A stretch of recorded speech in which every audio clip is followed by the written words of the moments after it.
دوستان محترم، شخصیت‌های محترمی که از آمریکا، آلمان و فرانسه و سایر کشورها در این کنفرانس حضور به هم رسوندیم، به همه شما درود می‌فرستم. 5 روز از فاجعه کشتار مجاهدین در شهر اشرف می‌گذرد.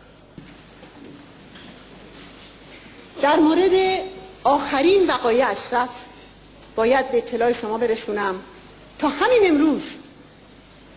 همین امروز ظهر فشارهای دیکتاتوری عراق همچنان ادامه دارد. به دلیل ممانعت‌ها در چند روز گذشته حتی امکان تدفین اجساد شهدا وجود نداشته. حضار محترم، کشتار در اشرف اگرچه توسط دیکتاتور عراق صورت گرفته است، اما این واقعه تماماً مربوط به معادله میان رژیم ولایت فقیه و مردم ایران است. در واقع این بخشی از عملیات سرکوبگرانه آخوندها برای مهار قیام مردم ایران است. نخست وزیر عراق هم به علت تزلزل حکومت نامشروع خود به حمایت هرچه بیشتر آخوندها نیازمند است، به خصوص که در هفته‌های اخیر در محاصره قیام‌های مستمر مردم عراق هم قرار گرفته است. یک عامل دیگر واهمه آخوندها از چشمانداز حذف نامگذاری تروریستی علیه مجاهدین در آمریکاست. آنها از چنین تحولی در دامن زدن به قیام‌ها در ایران وحشت دارند. به همین دلیل کمتر از 1 روز پس از حمله وزیر خارجه رژیم ایران از مالکی به خاطر این حمله تقدیر کرد. برای کتمان طرح نابودی اشرف معمولاً دیکتاتور عراق ادعا می‌کند که می‌خواهد حاکمیت ملی عراق را بر اشرف اعمال کند. ساکنان اشرف بارها اعلام کردند حاکمیت ملی عراق را محترم می‌شمارند. آیا حاکمیت ملی به معنای سیاست درمان ممنوع و زجرکش کردن بیماران است؟ آیا به معنای نشانه روی مستقیم به سر و قلب افراد بی‌دفاع یا له کردن آنها زیر حامله است؟ و آیا به معنای ممانعت از مداوای مجروحان تیر خورده است؟ اجازه بدید در اینجا به عنوان نتیجه گیری و یادآوری رؤوس صحبت‌هام خواست‌های مبرم مردم و مقاومت ایران از اتحادیه اروپا، ایالات متحده و مجامع بین المللی را در چند ماده خلاصه کنم. 1.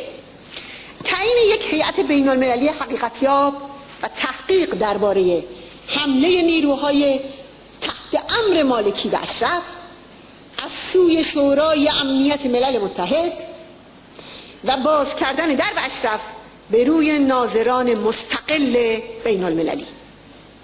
2.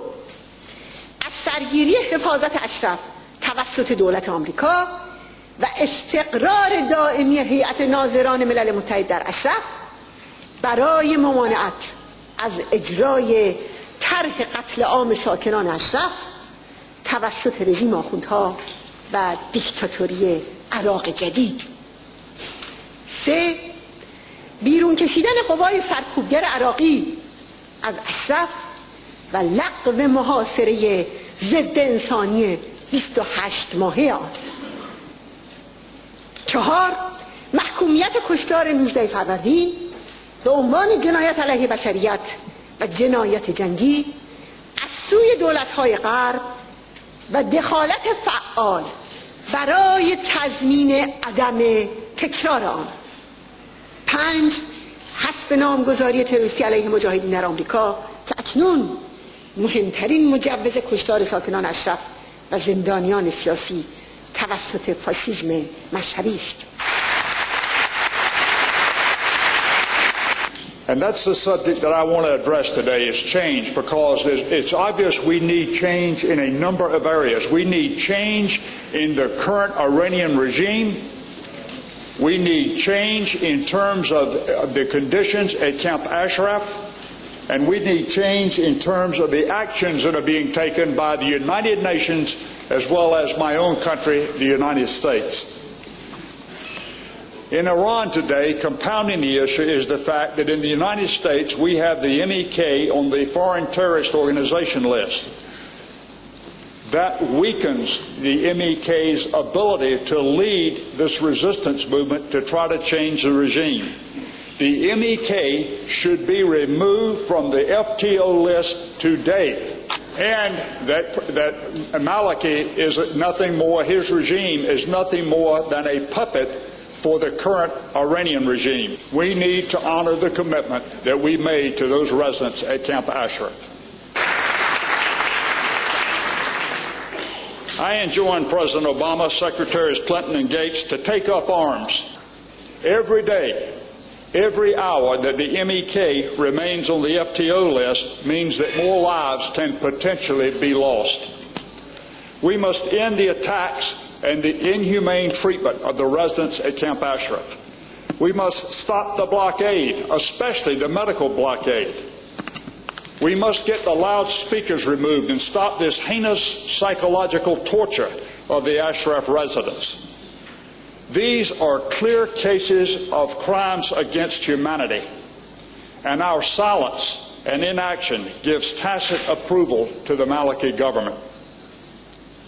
I have asked the current chairman of the Joint Chiefs of Staff to make sure that this issue is addressed at the highest levels of the United States government.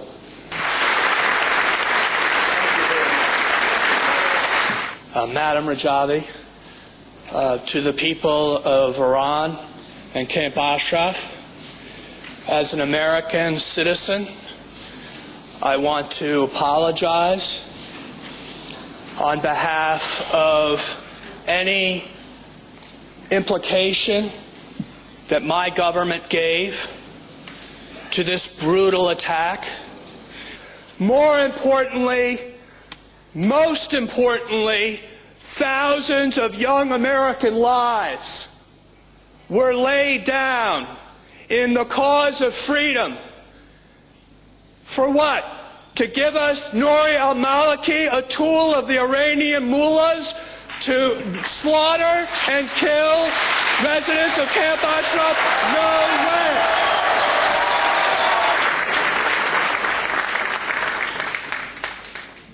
These are our family members of the family of humanity.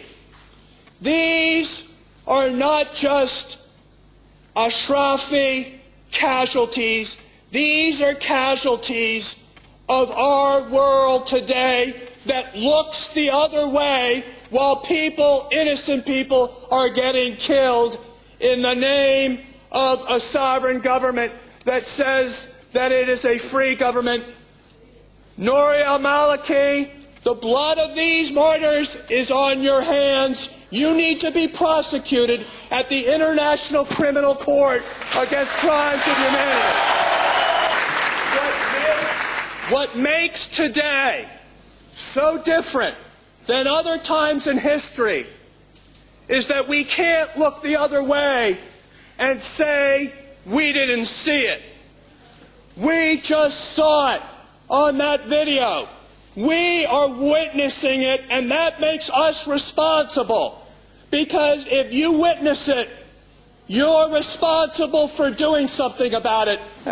Except for what we've just seen. This is an enormous tragedy for the people of Camp Ashraf, their friends, their families, and indeed anyone who cares about legitimate political dissent.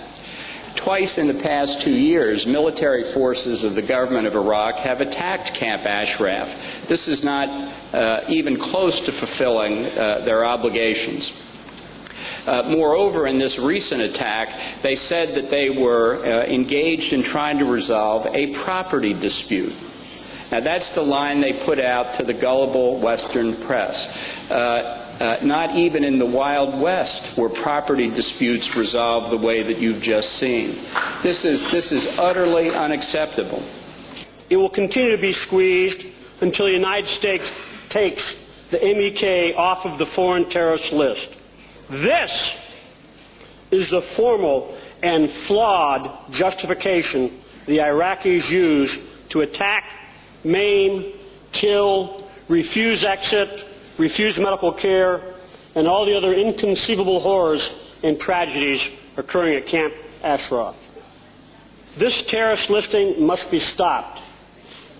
Secretary of State Clinton can take the MEK off the list immediately, and in doing so immediately stops the Iraqi justification for its attack at Camp Ashraf.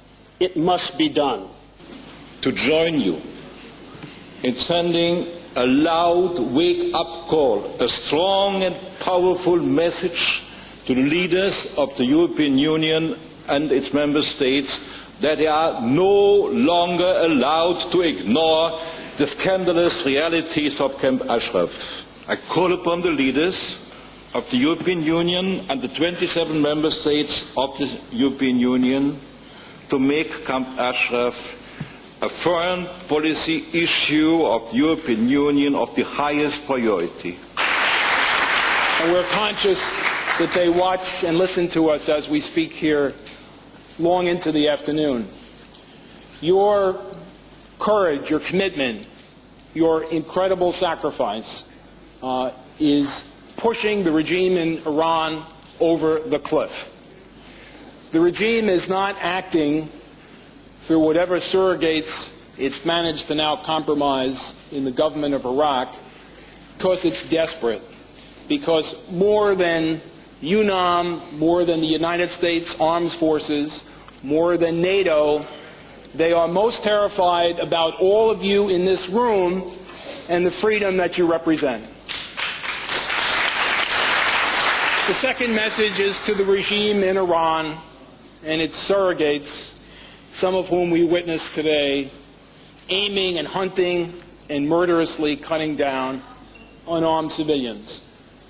What we say to you is that your regime is coming to an end and that you will be held responsible for the crimes, for the atrocities, and for the genocide which we are all witnessing today. You know, we have photographs of the people who were committing these murders last week. And the message has to be that sooner or later, the corrupt regime will change, and its surrogates and aiders and abettors, whether they're in Iraq or in Washington, D.C., will be brought to justice. And that's the second clear message that we give tonight. So the United Nations, the United States, has to take over the protection of these residents. It has to do so immediately. Avec les événements de la semaine dernière, c'est bien entendu le général qui commandait ces troupes qui va se voir inculpé pour sa complicité ou sa responsabilité avec les crimes de guerre qui a eu lieu, mais c'est également le Premier ministre de l'Irak. Il est protégé par l'immunité. Cette immunité d'être Premier ministre acting, n'est-ce pas, en fonction. Et nous sommes des gens de droit et nous le respectons, cette immunité. Mais cette immunité va avoir une date limite, le jour où il ne sera plus Premier ministre. Et à ce moment-là, il devra répondre de ce qu'il a fait, de ce qu'il a ordonné et ce qu'il n'a pas fait pour éviter le massacre. Et je le dirai doucement, sans hausser la voix, c'est maintenant une question de temps que des mandats d'arrêt internationaux vont être délivrés à Interpol pour l'arrestation des personnes directement responsables du massacre d'Ashraf.